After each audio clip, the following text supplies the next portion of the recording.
It's time for Ask the Expert, your chance to learn something new every day. Let's find out who our expert is today. Carrie Diaz is a UC Davis certified Master Beekeeper and founder of Hive Hangar in Burbank. She blends sustainable fashion with environmental education, managing over 40 urban hives. Her boutique features a bee museum and offers hands-on positive vibes, hive experiences, honey tastings, and workshops focused on conservation. Carrie, welcome. I'm welcoming myself to your hive. Look at what you got going on there. This is a beautiful shot. Good. Hello, welcome to the show. Good morning. Thank you, Barry. I'm so excited. Yes, I'm here. I thought it would be appropriate if I had the bee museum in the background. Okay, so you just opened this museum experience. I heard about it just having its ribbon cutting. Can you tell us a little bit about where, I guess that's a good place to start, right? Yeah. Where? Okay, so right in the middle of Los Angeles is my boutique, which started as a vintage boutique. But then as I became more involved in beekeeping, I wanted to mix everything together. So it's almost all bee museum, bee themed t-shirts and hats and jewelry, and right in the middle of Burbank. If anybody knows Burbank, it's close to Porto's, 2 blocks east. But it's this magical Alice in Wonderland-esque type of sensory experience if Wonderland ran on nectar, is what I tell people, right? There's big beehive sculpture, and you can see the food gallery behind me. It's just so sensory, and it's right in the middle of LA. And I love to tell people you can learn about bees with no protective gear needed, and that's huge.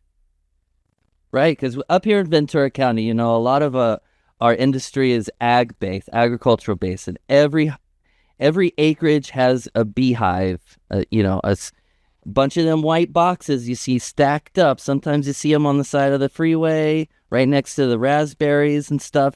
Up here, it's very much agricultural industry based, but there are some backyard hives here too. I can only imagine what it's like in a major city like Burbank. You're not that far away, but I don't think bees can fly from where I am to where you are. I think they only got, 7 miles or something?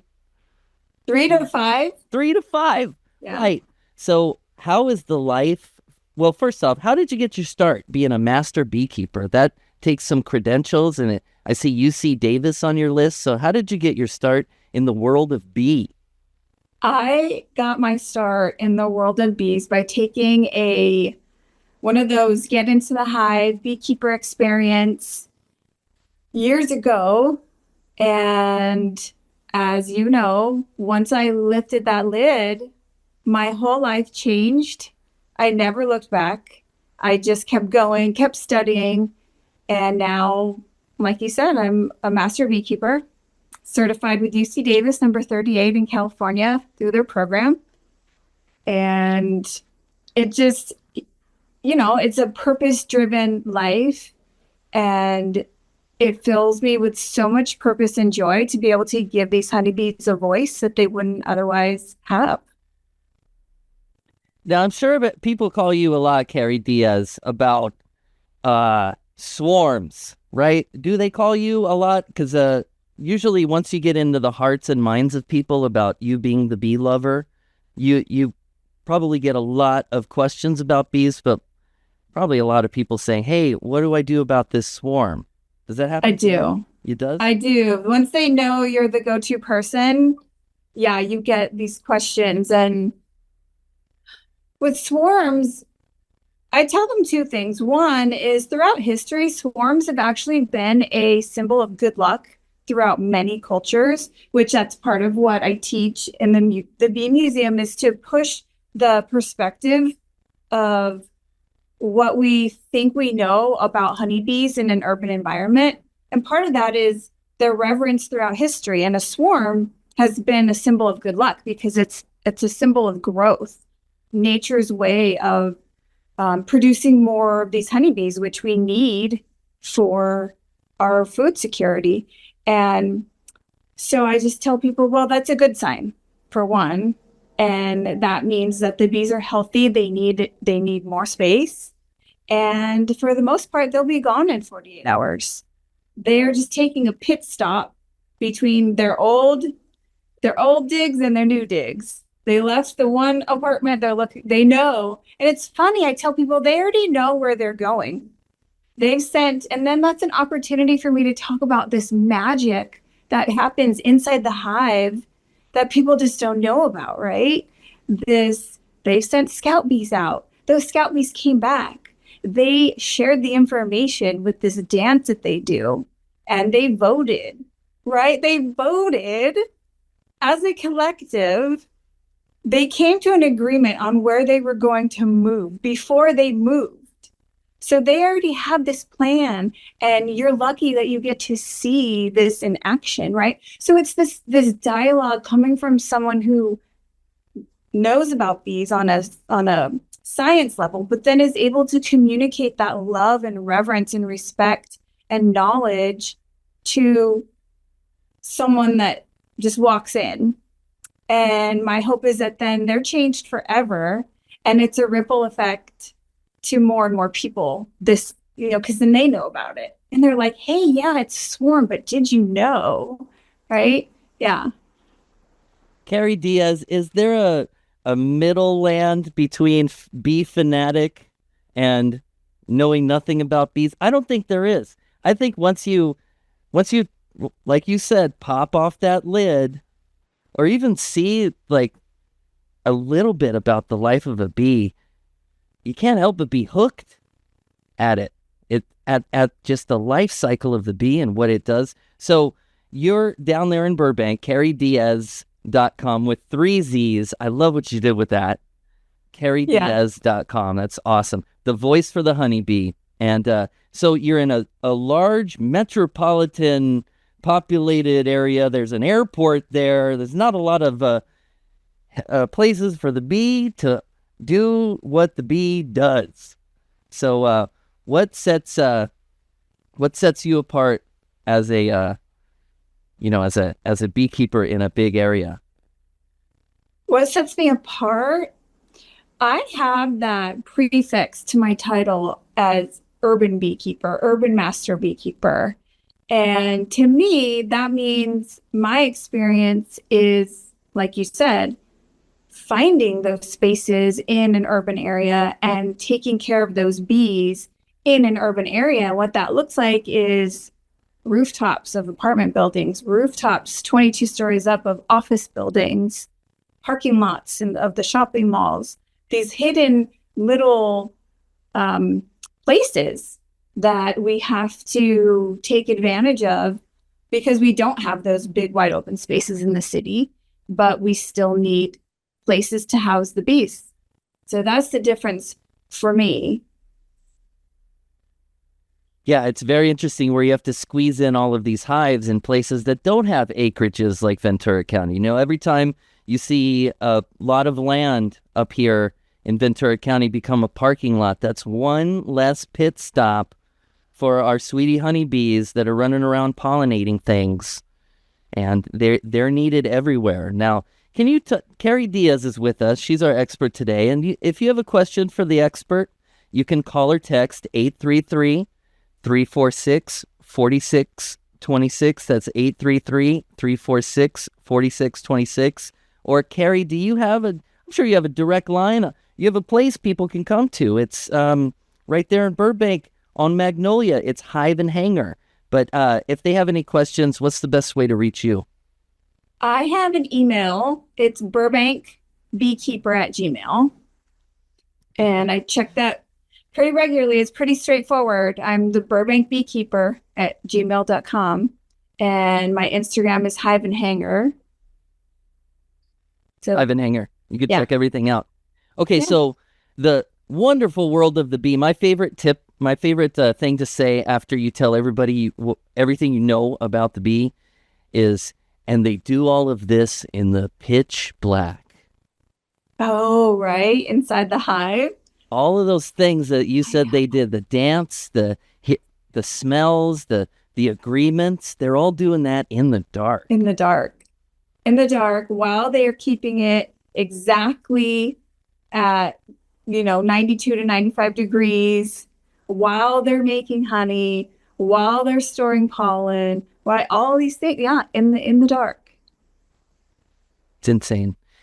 So do you, what's your favorite flavor of honey? They have flavors. Can you explain? I do. Can you explain the flavor process? Because I think I read somewhere you're a honey sommelier, and I always dreamt of a flight of honey being presented, Can you talk a little bit about that side of things? Yeah, that is a really fun part of what I do. And, I have kind of struggled with focusing on honey, not focusing on honey, really leaning into the education part. But then I realized people love honey, and it's such a happy way to introduce people and grow their love for the honeybee. And so I did. I went to Connecticut. I trained to be a honey sommelier. So I am a honey sommelier in training, officially certified as a honey sensory guide through the American Honey Tasting Society, which is a program out of Bologna, Italy. So in Italy, they take their honey tasting very seriously. And so I'm trained on describing honey and teaching people how to experience honey like it's wine. Because wine and honey have a lot of overlap. They have the terroir, which is what's going on with the land, the wind, the soil, the weather at the time that honey was made. And so all of those things factor in. Of course, the biggest factor being the botanical source where those bees are getting the nectar from, which flower. And my favorite would have to be sunflower or dandelion. Those two. Dandelion? Dandelion, and specifically Italian. So there are 18 registered Italian honeys that you, as a sommelier or a sensory guide, have to know inside and out. 18 by either smell or taste. They quiz you. It's serious honey business. Wow. And dandelion. Wait, I have a question. Tastes like green tomatoes. I'm sorry, green tomatoes. Wow. Green tomatoes, and then it has a cooling sensation on your tongue, like when you eat powdered sugar. So all of these honeys have such a distinct experience, and that's, yeah. You can't have only 18. Okay, I wonder, here's my question for you and the judges in Italy, because I do think that, all the bees that we have here, they're Italian bees. Is that right?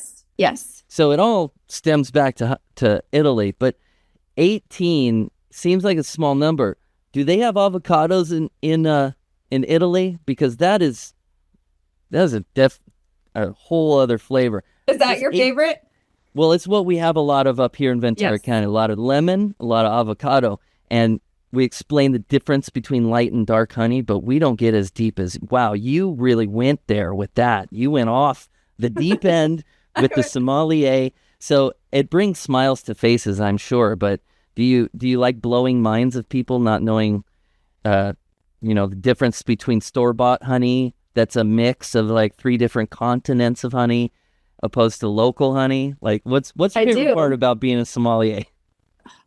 I do, and I tell people that are interested in my honey tastings is, well, I have a challenge that I can blow your mind about what you think honey tastes like in 3 bites or less. And I have not lost yet.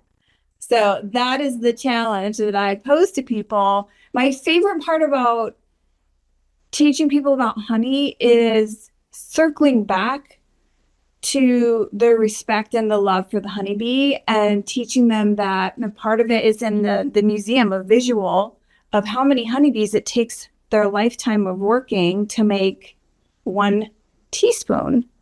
It's it's 12 bees, right? So when I have necklaces here with a little vial of the actual amount per bee. So it's a very small amount in this glass vial that you can wear. And it's things like that to start a dialogue out in amongst people and the community about, wow, that's where my honey is coming from. Wow, it takes that many honeybees, and so maybe I shouldn't swat them. Maybe I shouldn't spray them. Maybe I shouldn't just toss honey and use it as if putting those pieces together, right? The knowledge of where it comes from, where our food is coming from, and how it's created. So that's my favorite part about how to blow people's mind. It all circles back to that, just the simple love, and just sharing it. Sharing it with everyone, like the being bees do being with that us. voice. Yeah. Yeah, you're the story. You're the voice of the bee. I love what's going on here because they don't have if you can read their dancing. Some people can really read their dancing, and then they can tell you a lot more about the bee. Do you encounter a lot of beekeepers in your life that give you hints and tricks and stories? That's a pastime in itself. The beekeepers hanging out. Yeah, I call it beaking out. Beaking out. Beaking out. We love to do it, and we all have our ways of doing it. And I find that I love that there's some common threads with beekeepers and their personality type. And I love that a lot of us are kind of smarty pants, kind of a little bit on the eccentric side. Some of us less social than others, which is why we hang out with the bees. But the beekeeping community, I will say, It's I've wide. always sort It's of been wide community. It's Giant. wide, but it's so interesting. And I've always sort of been a black sheep. And to be honest, this is the first time that I have found a community where I just really fit. You belong here. I belong. And they're so supportive. You have a question and everyone's going to help you answer it. You have a problem and there's always going to be someone that's going to show up to help you. And so they're tight. The beekeeping community is tight. Okay, I'm going to beak out with you just a couple of nerd questions, all right? Okay. What's your take on royal jelly? How do you feel about that? Well, take it or leave it or what? I think leave it for the bees. Leave it for the queens. Okay. That's my personal take. Good take. I agree. Okay. But do whatever you want. They'll make more. No judgment. But if you're asking me what my personal take is, I opt to leave as much for the bees as possible. Yeah. Good. Okay, good. Now, when you're industrially when you're in a big city beekeeping, you're putting the hives on rooftops and stuff. How deep do you go? Do you go 2, 3? You probably don't go 3 deep, right? We go three deep, and that's it. After that, it's time for a split. Because many times I'm carrying all the equipment up flights of stairs. So yeah, that in itself is kind of challenging. Yes. And the bees will probably follow you down the stairs on your way out because you. Oh, okay. All right. So what about varroa mites and other things? I guess you don't. Do you have a problem with ants and what besides ants and varroa mites and wasps? Are there any other killers of the bee where you are?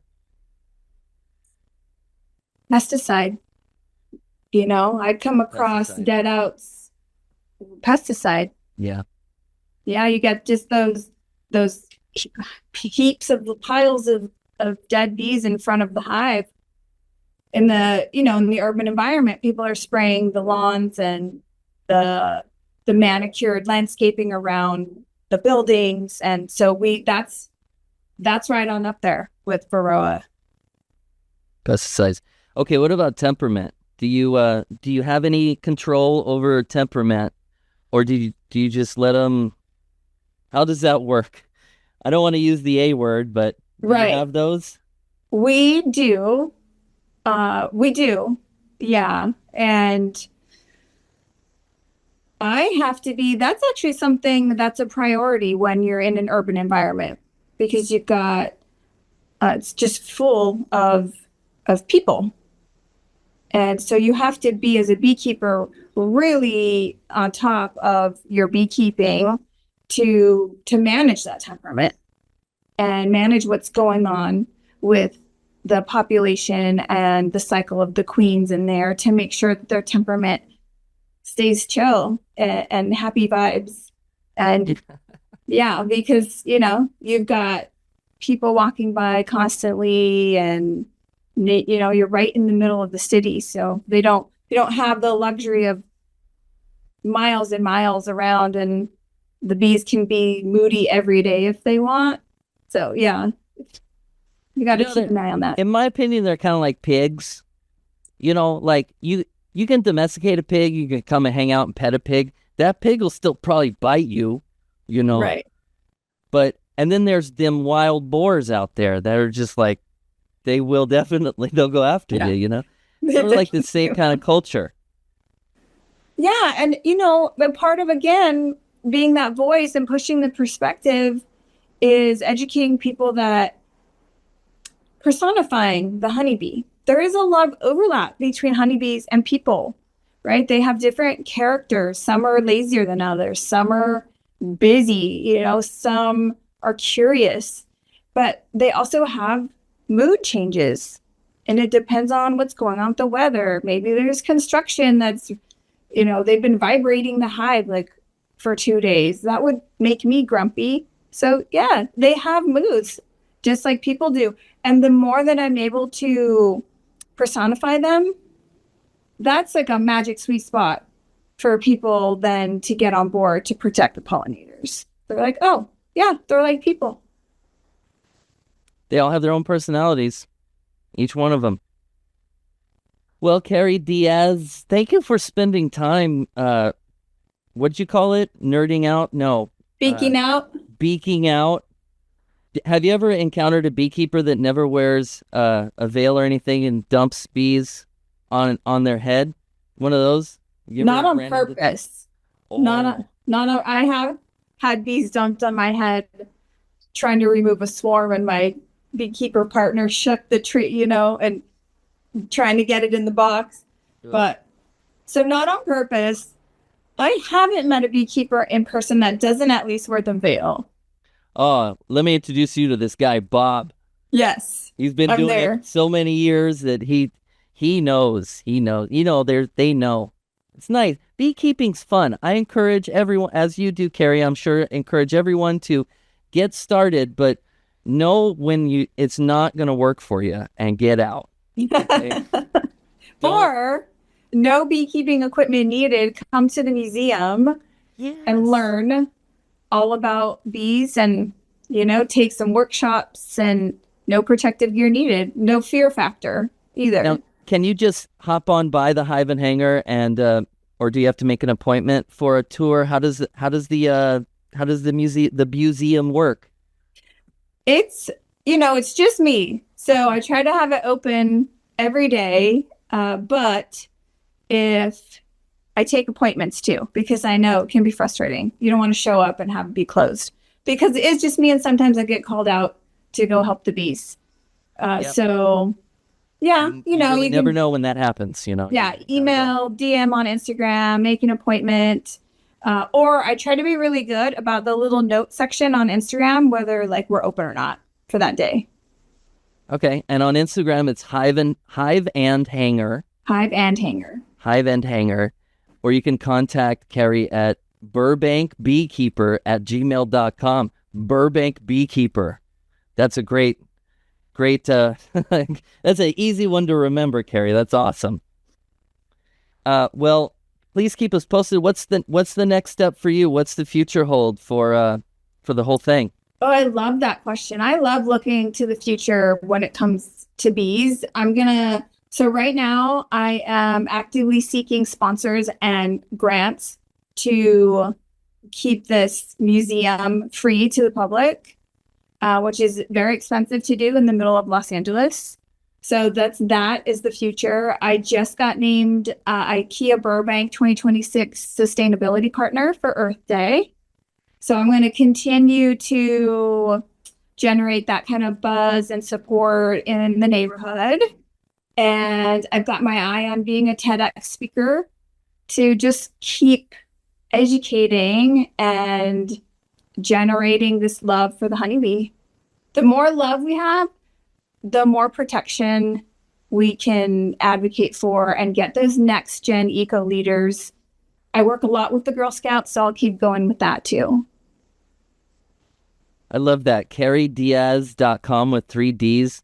You know, every flower that you see needed a pollinator.